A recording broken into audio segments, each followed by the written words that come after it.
Olá pessoal, tudo bem?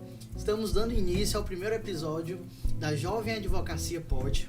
Estamos contando primeiramente, vou me apresentar, é um prazer, é uma honra estar apresentando o primeiro episódio, que o intuito é a gente apresentar para a Jovem Advocacia grandes nomes atuais da nossa advocacia, conversar sobre as principais demandas, problemas, bater um bate-papo realmente com esses advogados, com esses jovens advogados, para a gente tirar um pouco da experiência deles, saber como é que foi o começo deles, a gente realmente conhecer e todo mundo se ajudar. Então, meu nome é Yuri Chaves, sou especialista em direito de família, sou jovem advogado, tenho 2 anos de advocacia, conto comigo o Dr. Carlos Germano. Muito obrigado, doutor, pela sua presença. Eu que agradeço o convite. Doutora Nayara Costa. É um prazer estar aqui. Também 2 jovens advogados atuantes no direito previdenciário, participantes do núcleo da Jovem Advocacia da APAC. E claro, principalmente, nossa convidada de hoje, do nosso primeiro episódio, vou pegar aqui na minha pesca, o currículo dela. Doutora Nayara Moraes, advogada, pós-graduanda em Direitos Sociais e Humanos pela Universidade de Salamanca, Espanha, mestre e doutora em Políticas Públicas pela Universidade Federal do Piauí, professora efetiva do curso de Direito da Universidade Estadual do Piauí e diretora da Escola de Governo do Estado do Piauí, Antonino Freire. Doutora, muito obrigado pela sua presença, tá? Muito obrigada, eu que agradeço estar aqui. Eu renovo até o meu espírito da Jovem Advocacia estando aqui para aprender com vocês, porque na verdade não é essa coisa que você vai aprender comigo, não. Eu é que vou melhorar a minha percepção de como é que está a realidade hoje, porque a gente vai passando o tempo, realmente vai mudando um pouco a forma de trabalho, a gente vai precisando se atualizar e eu gosto muito de estar assim em contato com pessoas jovens, novas mentes, e aí eu agradeço demais a oportunidade, estou aqui à disposição, pode perguntar o que quiser, que comigo não tem esse negócio, tem segredo não. Eu acho que a gente pode fortalecer aqui o que o tema do podcast, né, trata, que a Jovem Advocacia pode. Possa, meu amigo, fica à vontade aqui, a gente está para conversar e falar as verdades que a advocacia tem. Exatamente, é importante a gente falar a realidade. E é claro que eu vou já começar com uma pergunta que muita gente da capital, mas também da advocacia do interior, tem dúvida, é aquele famoso padrinho, o apadrinhamento. Hoje, a senhora acha, na sua época também de começo, a senhora teve alguma ajuda? O jovem advogado realmente, ele precisa de uma pessoa na família que precise ajudar? Ou a senhora acha que hoje em dia as pessoas, a tecnologia, o digital, tá tudo mais fácil ou não? Eu acho assim, a advocacia, é claro que se você tiver alguém na sua família, alguém próximo a você, que vá fazendo esse apoio, esse suporte, isso é muito bom. Quem é que não quer ter um apoio, né? Então, assim, eu não tive isso, né? Na minha família, na verdade, eu não tinha advogados, né? Então, na minha casa, todo mundo é contador. A minha mãe disse que quem passava na calçada lá de casa virava contador. Só eu que fugi, porque meu pai é contador, minha mãe é contadora, meu irmão é contador, a esposa do meu irmão é contadora. O meu esposo, quando me conheceu, também era. Depois foi pro bacharelado em Direito. Mas assim, eu acabei, né, focando em algo que ninguém na minha família tinha conhecimento. Ninguém tinha escritório, ninguém estava lá com aquela mão.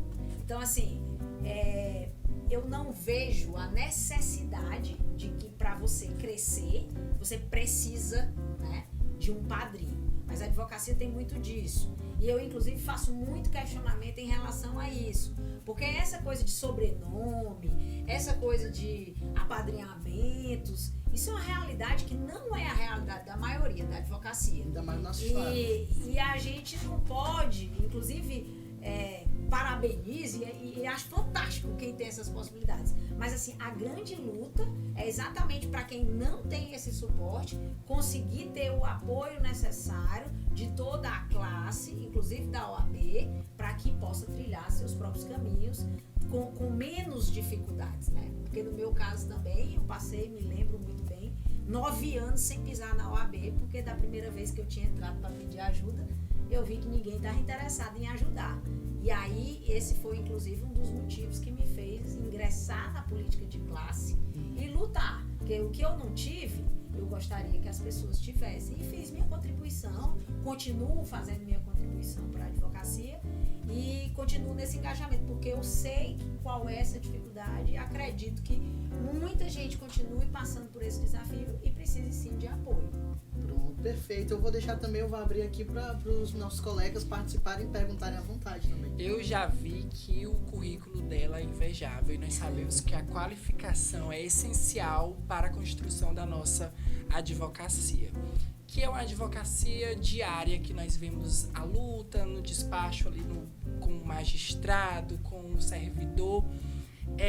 Vou chamar a professora, porque eu vejo e lhe acompanho nas redes sociais, é uma mulher que inspira a advocacia como um todo, e isso é importante, a participação da mulher advogada, a voz ativa da mulher, isso é algo muito, muito importante no cenário jurídico, principalmente do estado do Piauí.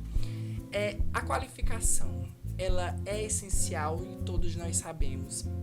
Existe uma forma de que todos nós jovens advogados que estamos iniciando a nossa carreira, tivesse uma plataforma de acesso a conhecimentos básicos, como despachar com o magistrado, algo que a gente não vê dentro das cadeiras de direito, dentro da faculdade, né? Porque a prática ela é essencial e o que nós acompanhamos durante 5 anos é a teoria. Então, a minha pergunta fica restrita a essa área. É essencial a prática? É essencial essa qualificação no início da nossa carreira? Primeiro, eu queria dizer assim, eu sou pós-doutora em Direito, mas não significa que todo mundo tenha que ser pós-doutor em Direito. Eu estou querendo dizer o seguinte, que às vezes, primeiro, estudar é sempre muito bom, mas não significa também que é ganhar dinheiro. São coisas diferentes. Tem muita gente que está se dando bem com a advocacia, que está conseguindo se desenvolver profissionalmente e não tem essa questão de titulações. E eu nem acho que isso é obrigatório. É o meu estilo, né? Eu, Nayara, sou uma pessoa que sempre gostou de estudar, gostou de... Sabe, eu era aquela pessoa quando criança, quando tinha uma prova para fazer na sala, o povo me botava e Nayara, dá aula aí pro pessoal. Porque eu gostava, sempre gostei de conversar. E então eu me via muito como professora também. Então a minha mãe tinha um dizer, né, que professor não fica rico, mas não morre de fome. E aí eu sempre dizia para ela, mãe, independente do que eu vou seguir, né, dentro do meu exercício profissional da advocacia, e eu sei que a advocacia é difícil e foi muito difícil, realmente, continua sendo em alguns pontos, mas nos primeiros anos de jovem advogado foi extremamente difícil. Eu tive uma sobrevivência financeira vinda da docência, então foi muito legal e assim, foi por essa experiência até que eu tive que fazer todos esses caminhos de titulação até ser concursada. Mas é porque eu tenho também uma carreira como professora. Então era importante ser mestre, ser doutora, ser pós-doutora. Mas isso são respaldos importantes. Eu acho que se você que está ouvindo a gente, ou vocês aqui, pensarem, nossa, acho que isso me preenche, acho que é uma coisa legal, eu me vejo fazendo isso, eu gosto de estudar. Então, assim, nesse ponto eu sugiro que você invista, né? Que você continue, trace suas metas e tente ingressar nessa área educacional. Acho que sempre é válido.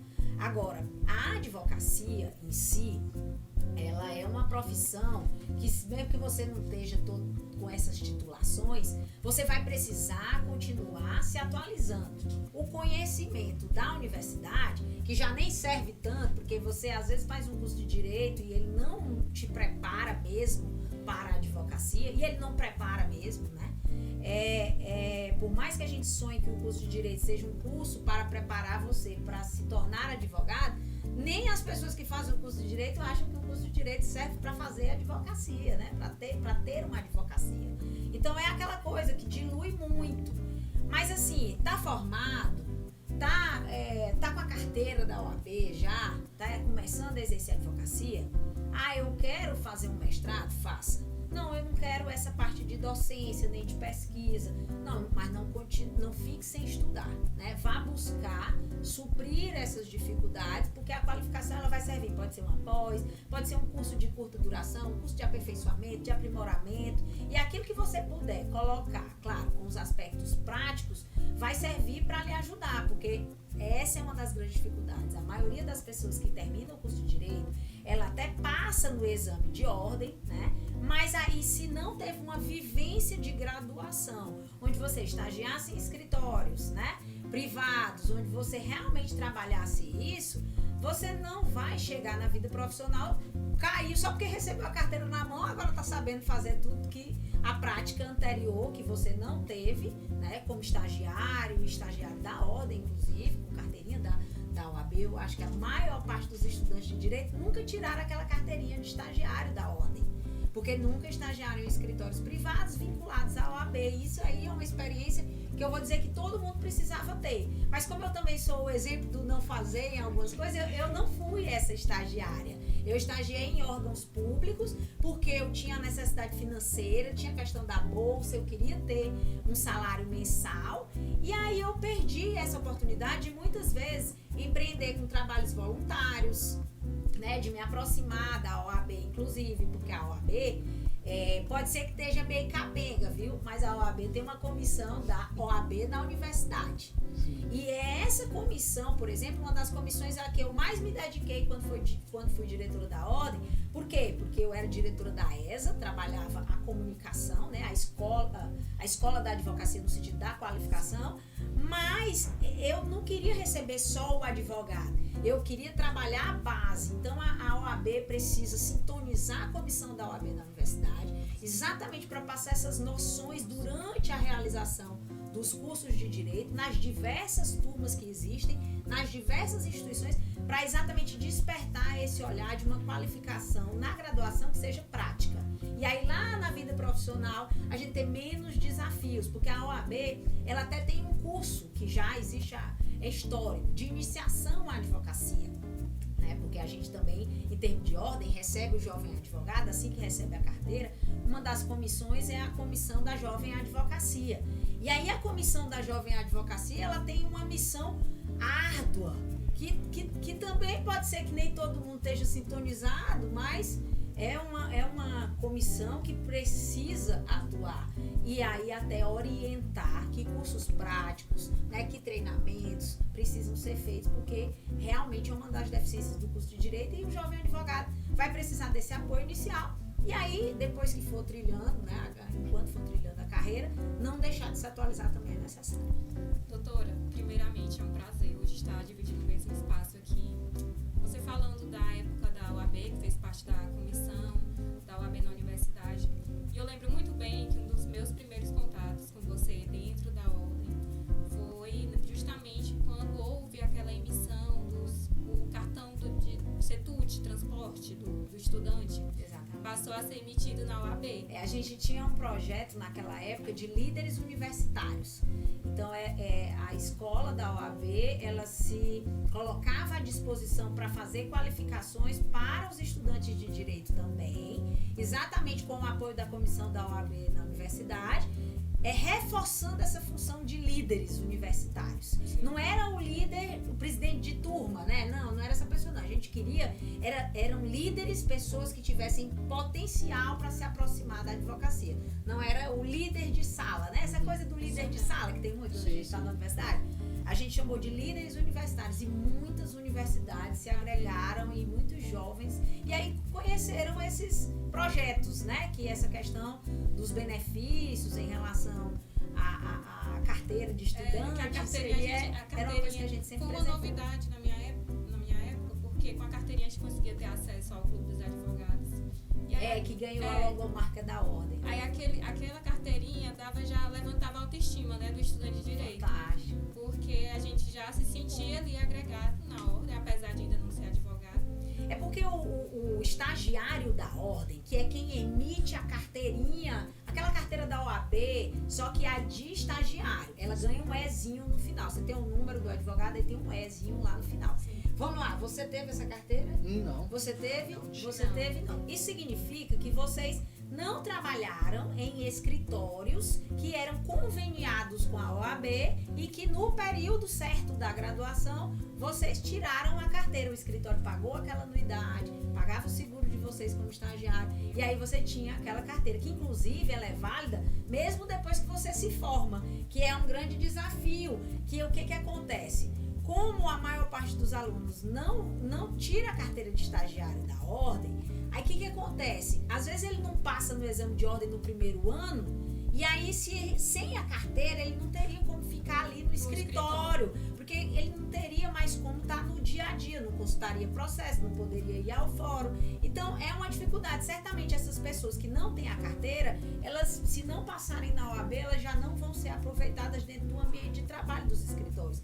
Então eu sempre recomendo que quem está ainda no curso de Direito se aproxime da OAB, seja antes, porque a carteirinha também tem o período certo. Então se for no primeiro período, a ideia é a carteira de estudante, que é o passe estudantil mesmo, ganhando a logomarca da ordem, permitindo algum tipo de acesso, descontos, enfim. Era o que a gente fazia na época. Nem sei mais se tem hoje. Eu acho que falta muito. Eu acho que é eu a tenho ponte. que ver se tem. E se não tiver, vale a crítica.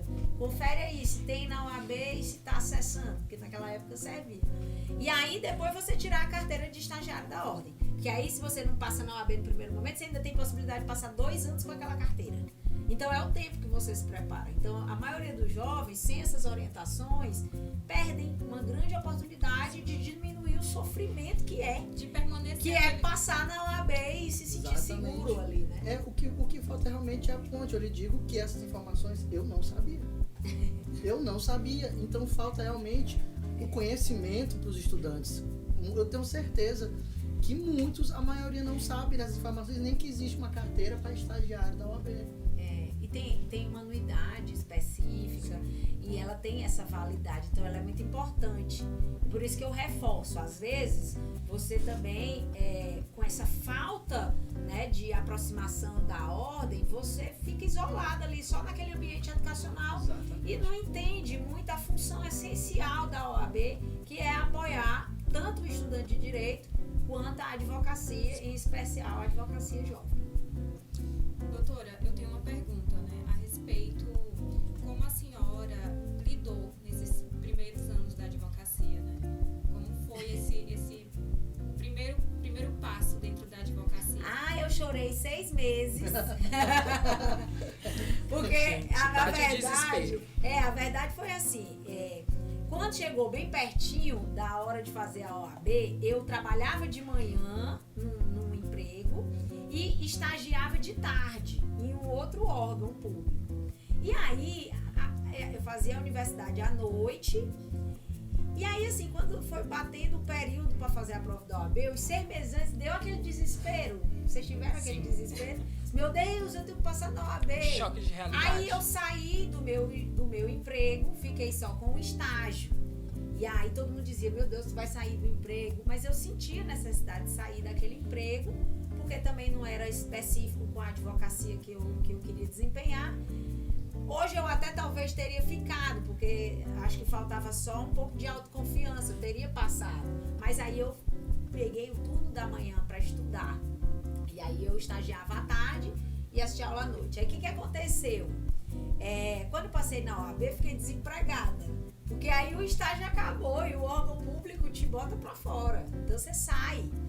E aí, alguém que já vinha todo um desenvolvimento de ter um saláriozinho, uma bolsa, uma coisa, aquilo já tinha toda uma lógica, né? Porque eu não sei vocês, mas a minha mãe não conseguiu, nem meu pai, aquele sonho que passou na universidade, ganhou um carro. Eu me lembro que eu comprei um carro pagando, um Fiat Paliozinho bem antigo, pagando com o dinheiro do meu estágio e desse emprego. Então eu ainda tinha parcela para pagar, porque faz igual a história, filho de pobre, bicho que parcela sem dar entrada. E aí quando eu passei na OAB, eu fiquei desempregada, então meus pais foram me apoiar nisso, mas eu também intelectualmente não me sentia bem, eu chorava e eu buscava emprego em todos os escritórios de advocacia de Teresina. Você pode ter certeza que eu botei meu currículo debaixo do braço e saí em cada escritório desses grandes nomes. E eu já contei aqui nos bastidores para vocês, mas eu dou graças a Deus ninguém ter me contratado. Porque talvez se eu tivesse sido contratada como empregada naqueles escritórios, eu teria sido uma excelente empregada, talvez até hoje. E eu não teria tido essa vibe de, não me contrataram não. Que diziam às vezes assim, você é inteligente demais para eu lhe pagar pouca coisa, mas eu queria era pouca coisa mesmo para começar. E aí, eu, passado isso, eu vi que eu poderia empreender por conta própria. E foi muito desafiador, mas se existe Nayara Moraes hoje, é sem os apadrinhamentos, é fazendo luta não só pela minha sobrevivência individual, mas no dia que eu tive um salto de desenvolvimento, foi quando eu passei a lutar pela classe. Que eu entrei na política de classe, eu me ressignifiquei como pessoa e eu passei a lutar para além da minha própria sobrevivência. Essa é a coisa mais fantástica que eu acho, é lutar pelo direito dos outros, porque o benefício que você luta para a classe vem para você também. Né? Então eu cresci, assim, essa questão profissional, ela me acendeu muito pelo olhar para o outro. E é interessante porque já enfatizou várias vezes que durante o curso sempre foi estagiando em algum público, né?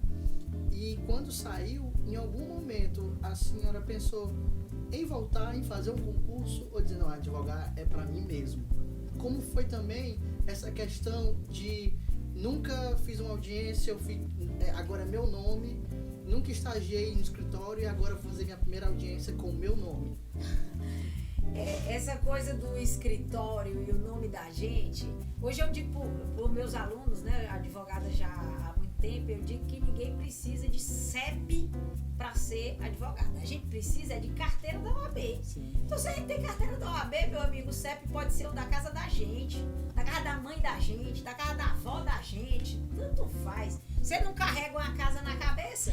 Mas quando eu era jovem advogada, eu tinha muito medo de chegar no fórum e a pessoa me perguntar, você é advogada aonde? Eu lá dentro da minha casa, é só uma mesinha e uma cadeira. Porque, inclusive, dentro desse processo, os meus pais apoiando, acho que fizeram financiamento para comprar notebook, essas coisas que não eram tão simples, né?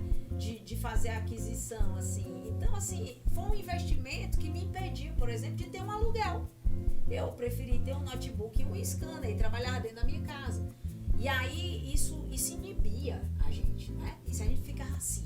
Só que, ao mesmo tempo, é um processo mental, né? Eu sempre fui muito assim de não me acovardar. E eu sempre digo que a advocacia realmente não é uma profissão de covardes. Porque não é só o que se diz pelos grandes pensadores do direito, mas é no dia a dia mesmo. Se você se acovardar, você não cresce. Se você não... E assim, crescer é errar e acertar. Então, é você persistir. Então, persistir é muito importante, eu sempre digo isso. Mas o medo existia, né? Essa dificuldade da gente trabalhar uma inclusão dentro do sistema de justiça. Isso acontece ainda hoje. Porque, sei lá, quase... Não vou dizer que tem quase 20 anos, mas quase uns 20 anos atrás, com números. Já não tinha emprego em Teresina, em escritório de advocacia, como continua não tendo. Porque, na verdade, o escritório, ele não contrata... você está trabalhando no setor privado, se você puder agregar, se você tem um sobrenome, se você tem um padrinho, se você tem uma empresa, se você tem processo, se você agrega, é fantástico. A maioria dos escritórios vai trabalhar dentro dessas lógicas. Mas se você está totalmente fora, vindo de órgãos públicos, não tem experiência prática do dia a dia, nossa, para você achar alguém que vai lhe dar a mão nesse processo, é muito difícil. Pode acontecer, com certeza. Eu acho que hoje, como a gente já tem o perfil dos escritórios no Piauí, ele mudou. Antigamente só existiam 2, 3 escritórios de grandes nomes, ex-presidentes da ordem, procuradores do estado. Então, hoje em dia não é mais assim. Você vai no Dirceu, você tem um monte de escritório. Você vai no Mucambinho, você tem um monte de escritório. Você vai aqui na Zona Leste, tem escritório. Quer dizer, ampliou. Isso é fantástico, né? Eu acho que nesse ponto a questão digital ajuda, o desenvolvimento, mas as dificuldades ainda persistem. Então, assim, compreender em que momento você está, né, da sua fase, tanto familiar, porque às vezes eu digo assim, a pessoa vai viver da advocacia. Gente, você tem que conversar com a família. Você tem que conversar, porque processo é uma coisa que você dá entrada hoje, o primeiro dinheiro que você vai ganhar pode ser, se o processo for de êxito, você daqui a 2 anos. Então, como você vai se sustentar, você vai ter boleto esse tempo todinho aí das coisas que você foi inventando, seja um palio que você vai comprar, seja, né, alguma coisa. Então, tudo isso tem que ser conversado, né? Eu acho que planejado, pelo menos para diminuir esse sofrimento que a gente tem realmente com o início da advocacia. Por isso é importante a rede de apoio. E a família, sendo ali aquela linha de frente, faz, né, sempre estar ali à disposição de ajudar. Porque nós jovens advogados, digo por mim, a gente tem essa dificuldade no início da carreira por conta de, financeiramente, do retorno do processo. E aí conversar com a família e dizer, olha, mãe, é o seguinte, eu vou começar a trabalhar, mas diferentemente de um seletista, eu vou ter que fazer o meu dinheiro. Então não é todo mês que eu vou ter esse dinheiro. E aí as pessoas, elas costumam dizer, ele tá ali no computador, ele não tá fazendo nada. Então é bom você estudar, porque teu primo tá estudando pro concurso. Então existe a comparação. Concurso, sempre há uma pressão, né? É uma pressão, porque acho que o curso é cultural. de direito tem muitas possibilidades. Você me perguntou se eu quis fazer concurso. Na verdade, dentro da minha casa, minha mãe dizia muito assim, meu pai, você é mulher. Mulher um dia vai ter filho. Um dia você vai querer uma licença. Não sei, falavam muito isso. E aí acabou que, claro que a gente internaliza muita coisa disso e eu me sentia na necessidade de ter algum concurso. Mas sabe aquela brincadeira que eu falei de servidor que fica rico, igual professor?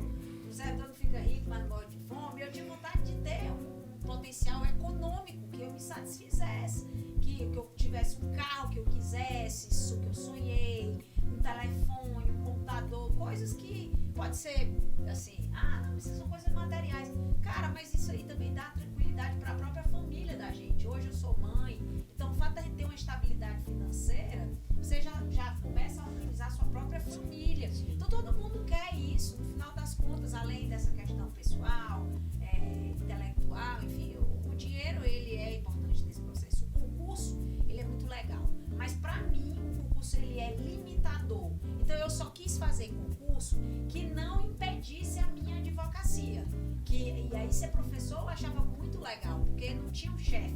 Você que era o líder da sala. E eu sempre tive essa ideia de lutar por conta própria, de estabelecer minhas metas, como é que eu ia lidar com os processos. Então, além de gostar de estudar e ensinar. Então era um concurso que eu achava legal. Fora que eu já fiz para Teresina. Então eu não queria morar no interior. Eu me conhecia. Eu sabia que eu ia no interior uma vez por mês, uma vez por semestre, sei lá. Mas morar eu não queria morar. E acho que tem gente que se apega muito nessa coisa de concurso e sofre, porque é um processo que também não é rápido.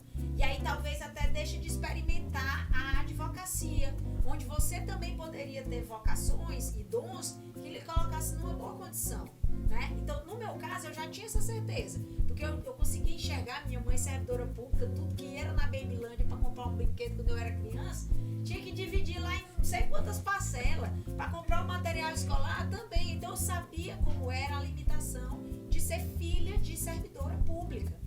O meu pai é da iniciativa privada, mas assim, a gente via que a iniciativa privada tinha altos e baixos, né? Um mês você tem, outro mês você não tem uma comissão, outro mês...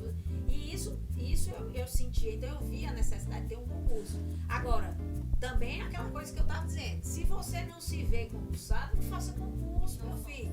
Não vai ficar agoniado com isso aí, porque sua mãe, seu pai estão achando, não. Analise. Eu analisei, eu entendi que era bom, mas não poderia me limitar. E é por isso eu tentei todas as formas para continuar melhorando, né, o meu desenvolvimento profissional através da advocacia.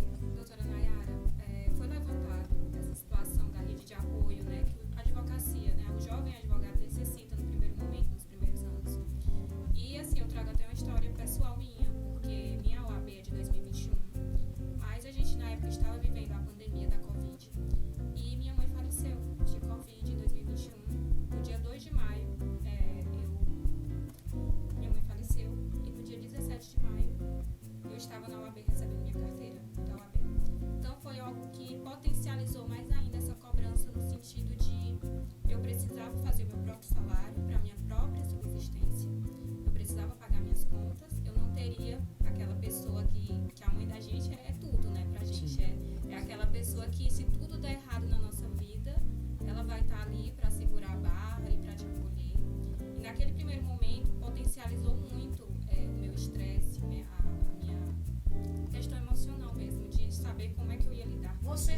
sentiu acolhida na classe? Não. Recebeu a carteira e foi-se embora? Recebi a carteira, infelizmente não participei nem de solenidade, porque estava na época da pandemia, foi por videoconferência. E eu tive que lidar com todas as problemáticas, ainda mais sendo do interior. A minha família toda é de José de Freitas, então eu comecei minha advocacia mesmo no interior de José de Freitas, com a ajuda dos familiares, e foi quando eu comecei a ver realmente todos os problemas envolvendo a nossa advocacia. E a minha pergunta é, porque eu conheço hoje a realidade da advocacia piauiense, eu não conheço a realidade da advocacia de outros estados. Eu quero saber se advogados de outros estados conseguem viver só da advocacia, porque aqui no Piauí, infelizmente, eu vejo essa dificuldade. Jovens advogados precisam muitas vezes ter um trabalho paralelo à advocacia, se sobrecarregando, gerando esse estresse, essa cobrança de ser sempre o melhor, não poder errar, e além disso ainda ter outra função, ser ali um empregado de um escritório, muitas vezes ganhando pouco, ou então ser um funcionário público também.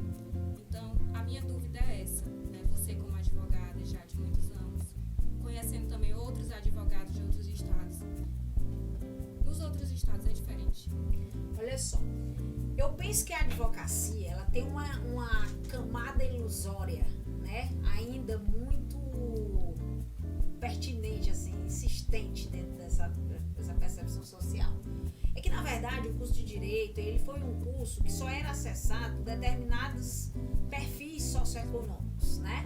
Eram poucas universidades, as vagas eram realmente de pessoas mais abastadas, havia todo um sentimento em cima de que a advocacia era uma profissão de muito luxo, de que todo mundo que era advogado era rico, né?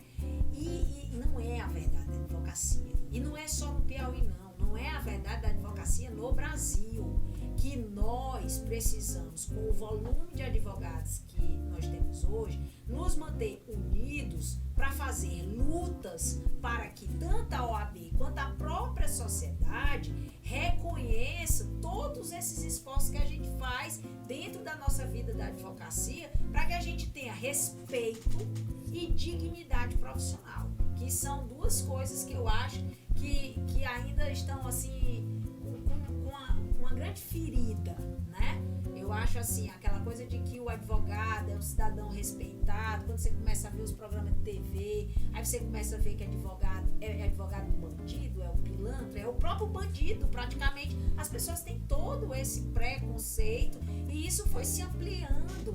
E eu acho que é uma chaga, né? Uma ferida grande. E a OAB, mas também a advocacia, não acredito só a OAB, a gente não tem só a nossa entidade de classe, a gente tem associações, a gente tem diversos institutos, a gente tem outras possibilidades de reunir advogados para manter pautas de luta, porque quando a OAB não estiver funcionando muito bem, a gente tá ali sem deixar de lutar, porque é isso que vai conseguir trazer a dignidade, não só do respeito, mas também do valor do salário. Mas hoje eu conheço muitos advogados. Você quer saber a situação mais triste que eu vivi? Como professora de direito, eu estava parada num sinal lá ali perto da Maternidade Nova, ali tem uma Na Kennedy ali? na Kennedy com a Quando você veria. não, a Kennedy com a acho que é com a Dom Severino ali, né? Perto da maternidade ali. Sim. O que acontece? Eu vi uma pessoa que foi meu aluno de direito entregando panfleto no sinal. Meu Deus. Quando eu baixei o vidro, eu reconheci na hora. Então, assim, aquilo me doeu profundamente. Porque eu disse, meu Deus, a sociedade tá errando, né? A gente tá errando com essas pessoas que pode até ela não ter passado na OAB. Porque eu até fui buscar algumas informações depois com outras pessoas daquela época e não era advogada, mas era alguém que foi minha aluna, que era do curso de Direito. Então, independente de carteira de OAB, eu tinha o maior desejo de que essa pessoa se sustentasse, sobrevivesse da advocacia de maneira digna. E não que não é digno entregar panfleto, sabe?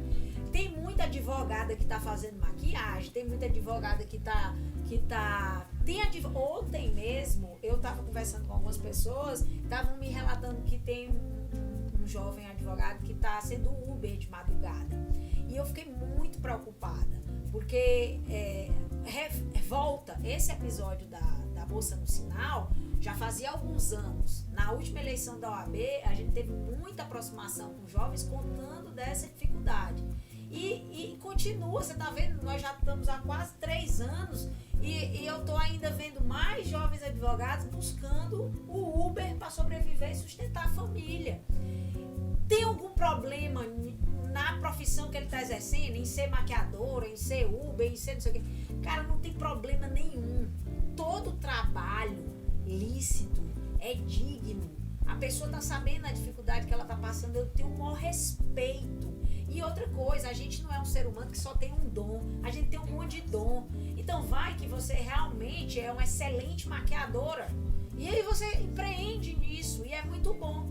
Mas eu queria que fosse uma opção, que você conseguisse sobreviver da advocacia e aí, se você quiser, você empreendesse em outra área. Então, assim, essas coisas é que fazem, cada vez que eu tenho a oportunidade de conversar, dizer assim, gente, não é um curso de estrela, de riqueza. A dificuldade, ela não está só no Piauí. Como você estava me perguntando, ela está em outros lugares? Ela está, ela existe. No país inteiro, né? A gente tem milhões, né, de pessoas que fazem o curso de Direito e também de advogados. Então, assim, é difícil. Porém, o que eu acho é que a gente precisa de uma mobilização que seja oriunda da própria advocacia, de manter a luta. Porque se a gente não denunciar, porque se a gente não lutar por um piso salarial adequado, porque se a gente não lutar pelas prerrogativas da advocacia, vai ficar cada vez pior, não só o desrespeito, como a desvalorização econômica em cima da profissão.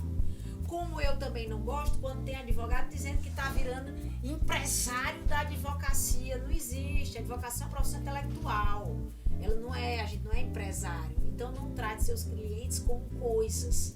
Trate como pessoas, né? Tenha essa percepção. E tem muita gente com visões altamente deturpadas da advocacia, inclusive sendo advogados. Então eu acho que a gente realmente precisa trabalhar de forma a conscientizar as pessoas. E eu estou sentindo falta dessa aproximação com a juventude, porque a gente precisa dialogar, são pontos, né, que a gente tem que colocar em discussão, até para a gente conseguir mobilizações políticas, não só em termos de classe, mas em termos de sociedade, para melhorar a estrutura, né, da nossa profissão e do próprio exercício profissional da advocacia. Perfeito. Doutor, eu queria levar muito agora o nosso papo também para o interior, porque assim, a gente da cidade, da capital, a gente tem grandes dificuldades. Avalie quem mora longe da capital. A senhora estava falando nos bastidores que tem escritório nos interiores, e então conhece, vai, sabe a vivência, tem colegas. Então, uma dica, como é não ser da cidade e o que é que essa pessoa que já tem dificuldades fora pode fazer para melhorar? Foca em uma área, começa aquele generalista que pega tudo. Como é que no interior... Quando chega alguém pra mim que diz que não tá sabendo, que recebeu a carteira da OAB, não tá sabendo como é que vai fazer, primeira coisa que eu vou dizer é para se aproximar da ordem e de outros advogados, seja através de associações, enfim. Aqui a APAC tem essa dinâmica acolhedora e acho muito importante, porque supre muitas lacunas que existem na nossa própria ordem. Mas assim, o que eu penso, quando a pessoa chega me contando isso, eu pergunto logo se ela tem parente no interior. Aí a pessoa às vezes não entende, sabe por quê? Porque tem cor melhor do que ter parente no interior. É verdade. Porque a primeira advocacia, com certeza, da maioria dos advogados é a advocacia previdenciária, né? Assim, são nichos profissionais que tem muita porta de entrada. E aí você ter alguém no interior é maravilhoso, porque a ideia é você realmente começar com os processos através dos juizados, e aí você, às vezes é um amigo da sua mãe que é do interior, um do seu pai, você faz o cartãozinho, eu digo, minha filha, vá pro interior, mande seu pai dizer lá que você é agora advogado previdenciário, advogada previdenciária. Mas eu não tenho nenhum processo, tanto faz, meu filho, tanto faz, diga que você é. Não, mas eu não terminei nenhum após, não tem problema, não precisa sair dizendo isso aí não, só o currículo que tem que ver lá. Acho que a ideia é que às vezes há uma percepção de que a advocacia do interior sofre mais do que a da capital, mas na verdade todas as advocacias sofrem, né? Tanto na capital quanto no interior. Agora sim, o ponto positivo do interior é essa coisa de você estar mais amparado na sua rede familiar, na sua rede de amigos, né? Amigos dos seus pais. Essa é uma boa lógica. Eu tenho um escritório em Piracuruca, do lado da casa da minha avó. A coisa melhor que eu fiz foi quando eu não tive esses empregos em Teresina, que ninguém me empregava. Meu pai disse, minha filha, agora vamos fazer os cartãozinhos, vamos lá para Piracuruca. E aí a gente começou a trabalhar lá. E aí, claro, depois com o passar do tempo, aí construí uma sede, é lindo o meu escritório lá. E Regeneração também, que é a cidade do meu esposo, que tem muitos parentes também no interior. Então, assim, eu tenho boas reflexões sobre você ter esses apoios, né, familiares. Agora, a advocacia do interior, ela sofre porque o juiz não tá lá, né? Você já ouviu falar de TQQ? Que o cabo aqui só fica terça, quarta e quinta no interior. O juiz só tá lá esses dias, o promotor só tá lá esses dias, o delegado só tá lá esses dias. E isso é uma realidade. Pode ser que com o desenvolvimento da administração pública, é claro, a gente tenha mudanças. Mas essa é uma realidade que batia muito à porta na minha época. Então, você queria trabalhar, mas o juiz não estava lá. Você queria trabalhar, mas o juiz morava em outro lugar. Você queria trabalhar para despachar, você não tinha ninguém. Então, eu acho que, não vou dizer que melhorou 100%.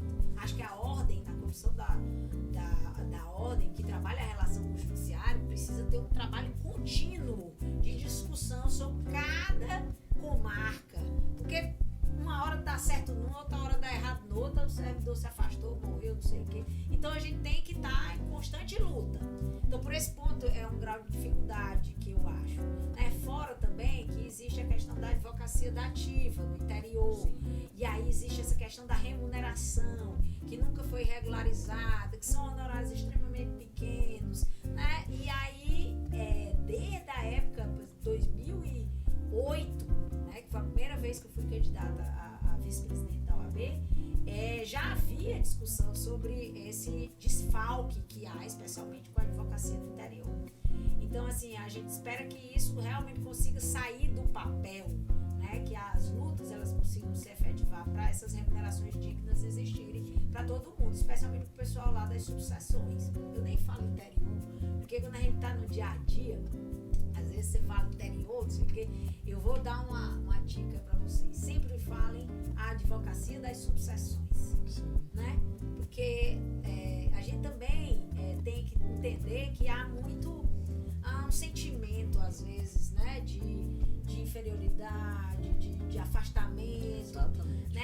As chapas de OAB, né, com o desenvolvimento da própria advocacia, de uns anos para cá, as chapas passaram, as composições de classe passaram a privilegiar os advogados que são das subseções. Isso não era uma realidade. A maioria dos advogados que sempre comandou a OAB vem da capital.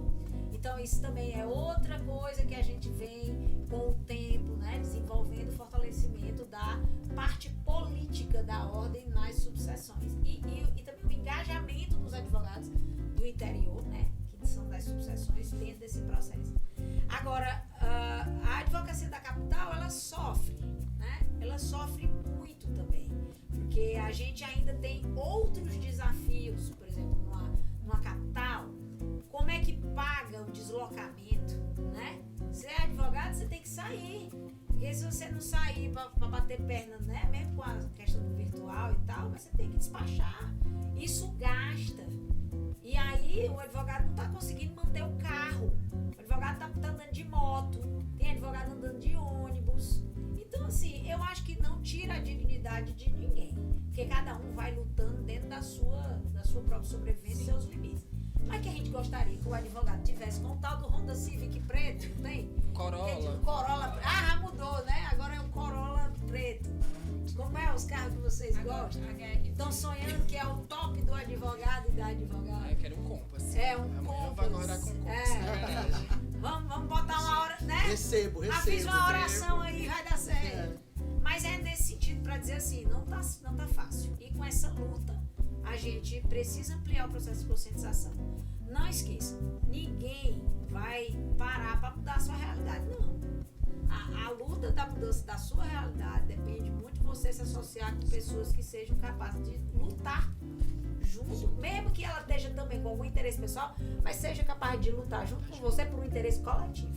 Eu acho que esse é o maior lance. Se a pessoa consegue trabalhar pelo todo, os benefícios vão vir. Unir esforços. Com certeza. A conversa está muito boa. Muito boa, muito boa. Ó, Parece que eu falo um pouquinho, né? só eu aqui tenho umas 10 perguntas, mais 20.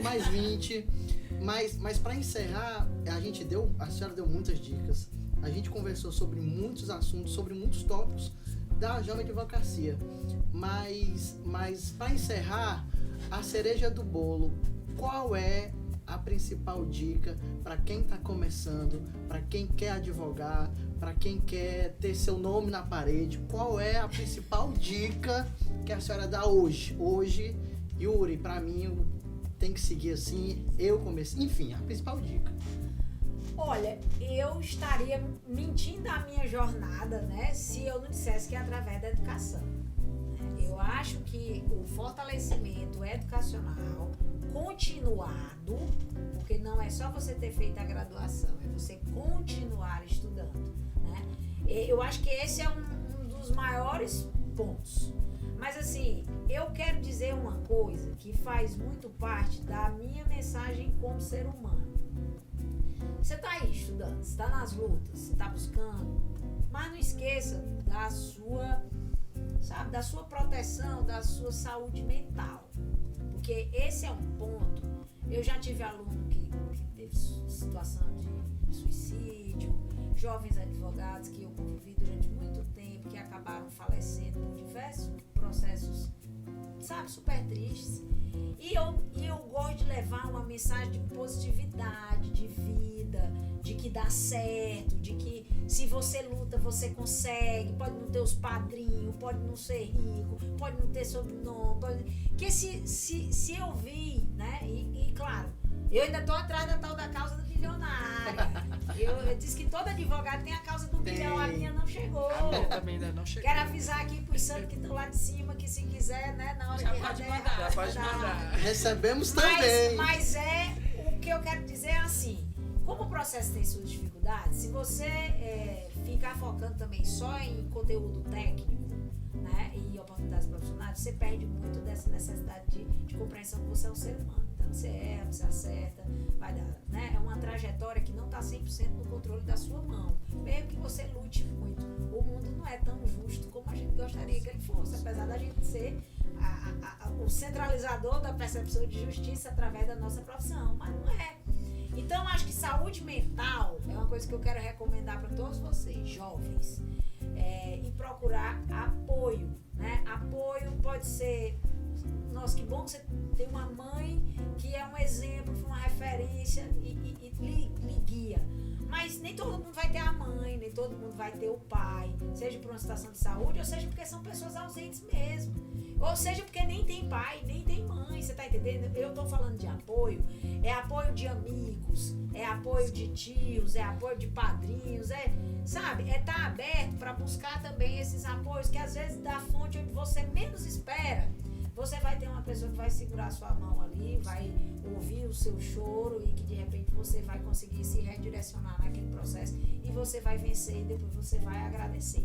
Então assim, cuidem disso, né? Que eu acho que são pontos para você superar os 5 primeiros anos da advocacia, que são muito difíceis, mas eles passam, né? Como tudo na vida, passa. E aí com certeza você vai chegar lá no Compass, você vai chegar lá no sonho do mestrado, do doutorado, dos recursos e também fora do dinheiro, essa valorização, né? Eu, por exemplo, se você perguntar se tem uma profissão melhor do que a advocacia, tem não.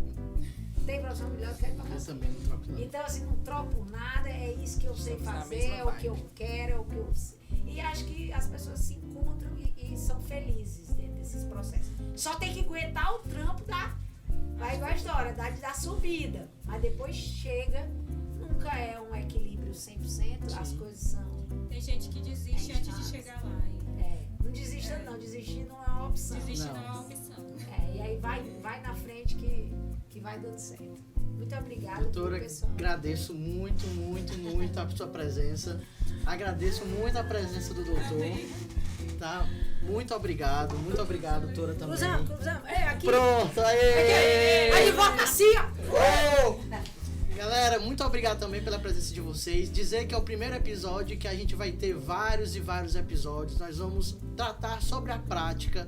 Da próxima vez tu convida uma pessoa que fez as coisas certas, que estagiou em escritório. Não, mas a gente... Que fez as coisas certas. A gente quer os exemplos. Os exemplos eles são mais diversos. Cada um tem sua história. Diferente. Cada um tem sua história.